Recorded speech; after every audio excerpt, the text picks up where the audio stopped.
시청자 여러분 안녕하십니까? 행복한 미래를 여는 방송 복지TV 뉴스입니다.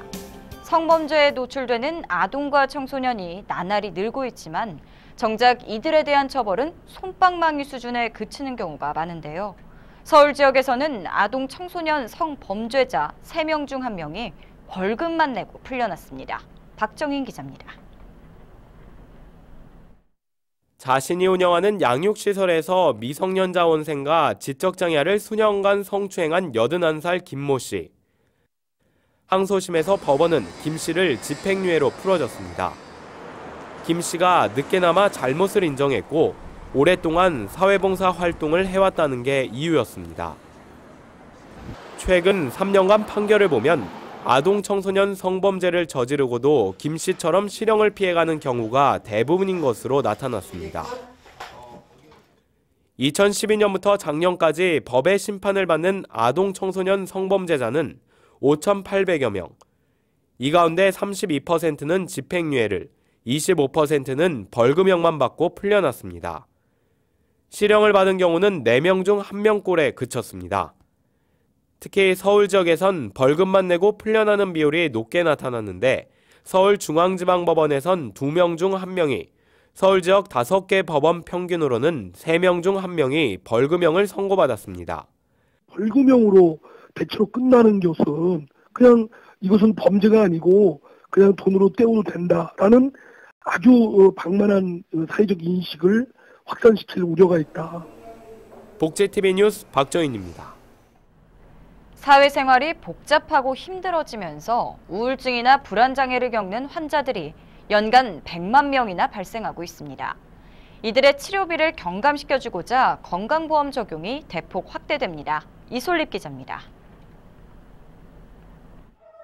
한 해 우울증으로 진료받는 사람은 51만여 명, 불안장애는 49만여 명으로 증가세이지만 치료받기란 쉽지 않습니다.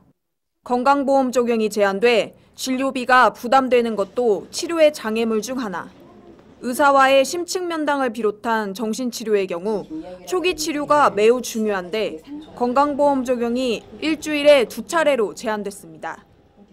정신치료의 총 진료비 단가는 대학병원의 경우 대략 10,000원에서 40,000원대가 기본이지만 가산비가 붙어 많게는 10만 원이 훌쩍 넘습니다. 그런데 다음 달부터 횟수 제한 없이 정신치료를 받을 수 있게 됩니다. 단, 집중관리가 필요한 환자의 경우에 한해서입니다.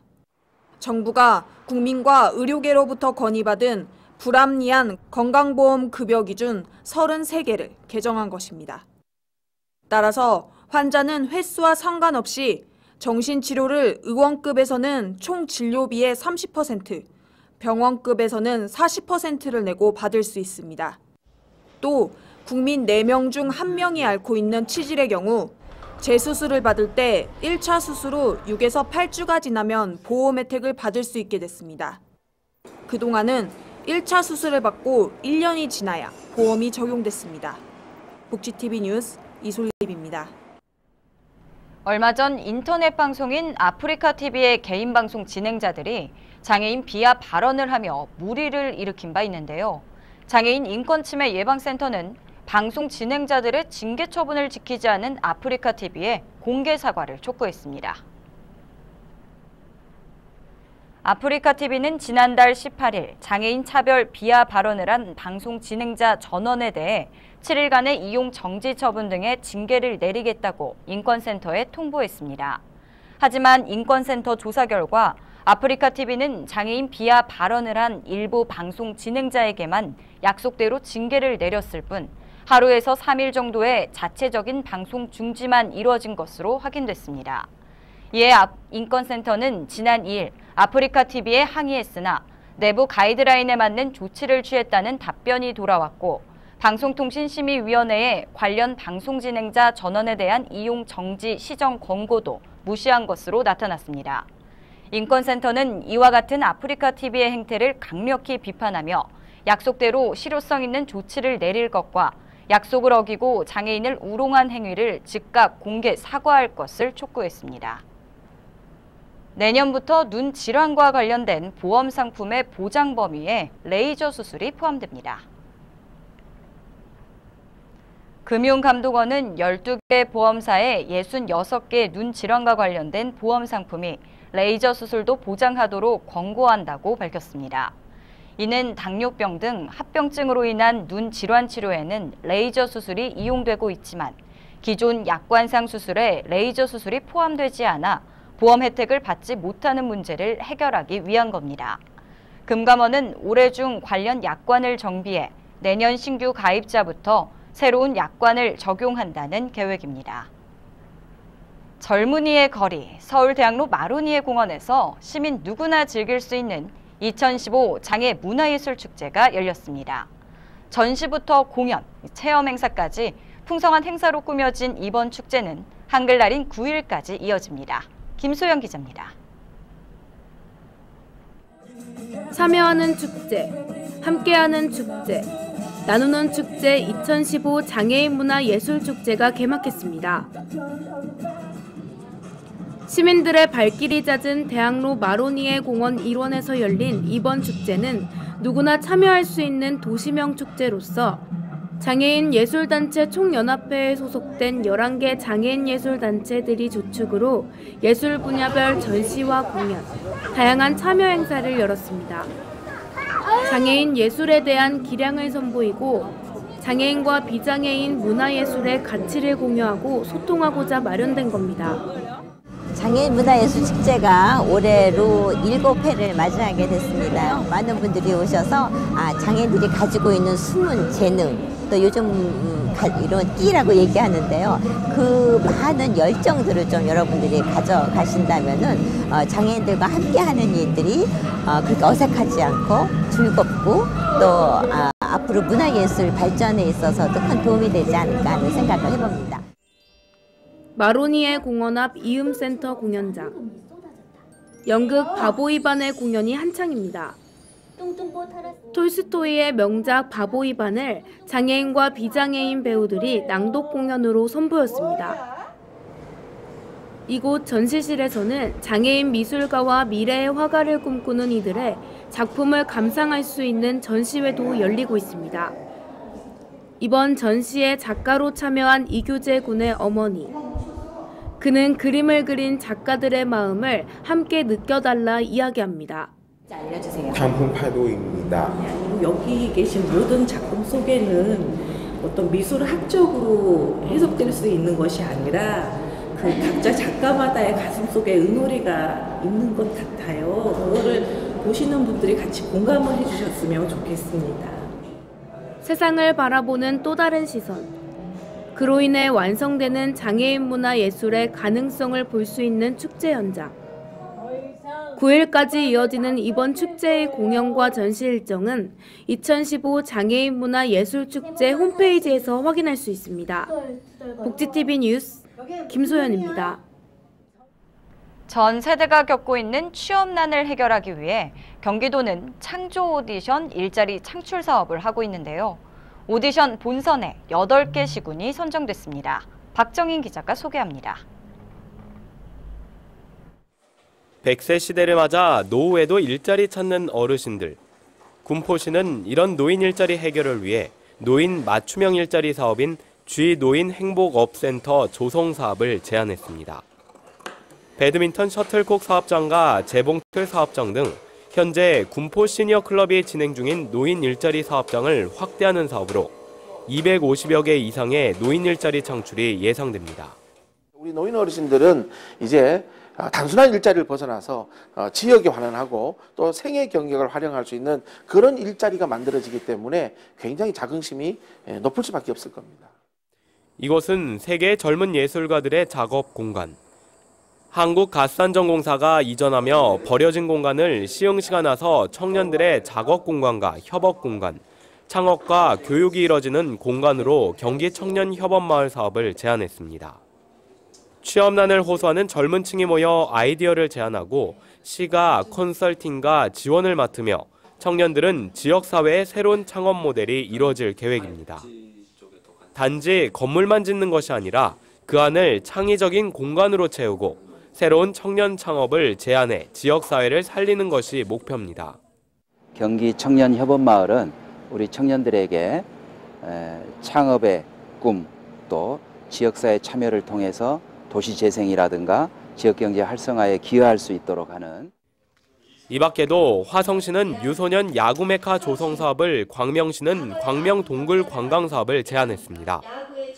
전 세대가 겪고 있는 취업난을 해결하기 위해 창조 오디션 일자리 창출 사업을 제안한 경기 남부 지역들은 시장, 부시장까지 나서 치열한 경합을 예고하고 있습니다. 복지TV 뉴스 박정인입니다.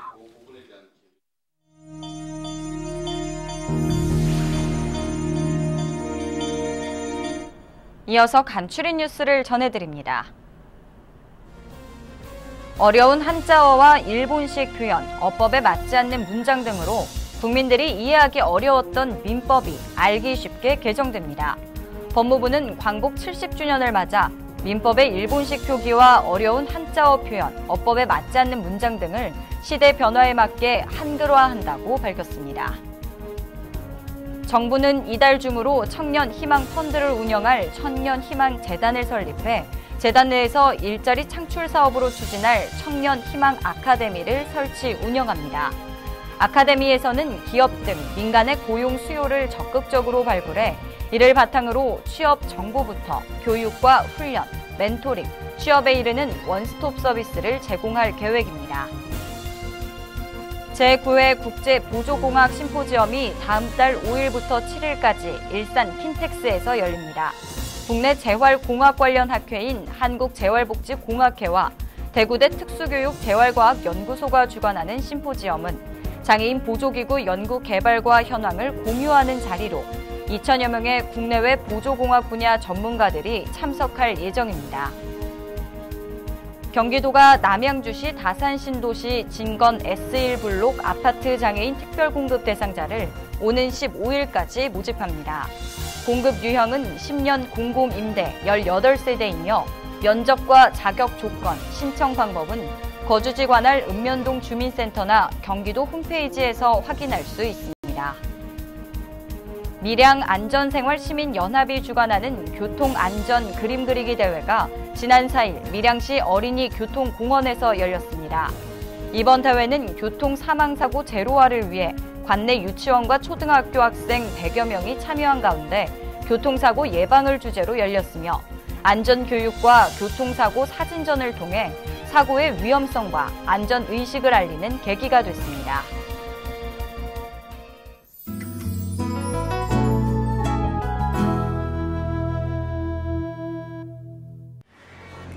두뇌 상위 1%, 승소 확률 100%의 에이스 변호사 변호사. 대형 소송을 성공적으로 마무리 짓고 승승장구하는 그에게 새로운 의뢰가 들어온다. 시체도 증거도 없는 신촌 여대생 살인사건의 유력한 용의자를 변호하게 되는데 서울 곳곳을 두 발로 내달리며 펼치는 추격 액션 영화 성남 변호사. 요리사, 의사, 수의사, 형사, 그리고 변호사에 이르기까지 전문직 전문배우라 불려도 손색 없는 이성균의 변신과 더불어 김고은, 임원희 등 각기 다른 개성과 매력으로 배우들의 신선함이 궁금증을 불러일으킵니다. 아드리안과 레아, 그리고 청각장애를 가진 막내 태우까지 파리지행 3남매는 난생 처음 할아버지가 계신 프로방스를 찾게 된다. 그러나 3남매가 바라는 건 빵빵한 와이파이와 에어컨뿐이고 고집불통 할아버지와는 만난 지 하루도 안 돼 사사건건 부딪히게 되는데 가족이라는 보편적 정서를 유쾌하게 담아낸 영화 러브인 프로방스. 레옹의 장르노가 러브인 프로방스를 통해 속 깊은 할아버지로 변신했는데요. 프로방스의 풍치와 마을 축제, 소박한 농가의 모습 등 관객들의 시선을 사로잡을 예정입니다. 90년대 최고의 흥행 기록, 명품 음악과 함께 어우러진 연극 불효자는 웁니다가 청주 예술의 전당 대공연장에서 펼쳐집니다. 청주뿐만 아니라 대구, 광주, 전주에서 공연되는데요. 장애인과 국가유공자는 할인 혜택이 있습니다. 창작 15주년 역대 최고의 무대로 돌아온 대한민국 대표 창작 뮤지컬 베르테르가 예술의 전당 CJ 토월극장에서 공연됩니다. 장애인과 국가유공자는 할인 혜택이 있으며 공연장에는 장애인 휠체어석과 화장실이 마련돼 있습니다. 대한민국을 대표하는 최고의 가수 조용필이 2년 만에 대구를 시작으로 총 5개 도시에서 콘서트를 갔습니다.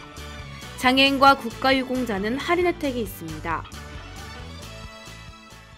10월 9일 한글날입니다. 다문화로의 시대적 흐름 속에서도 한글은 한국인과 외국인을 구분짓는 것이 아니라 하나로 단단하게 묶어주는 우리나라의 글자인데요. 한글의 소중함을 생각하는 시간 가져보시면 좋을 것 같습니다. 행복한 미래를 여는 방송 복지TV 뉴스를 마칩니다. 시청해주신 여러분 고맙습니다.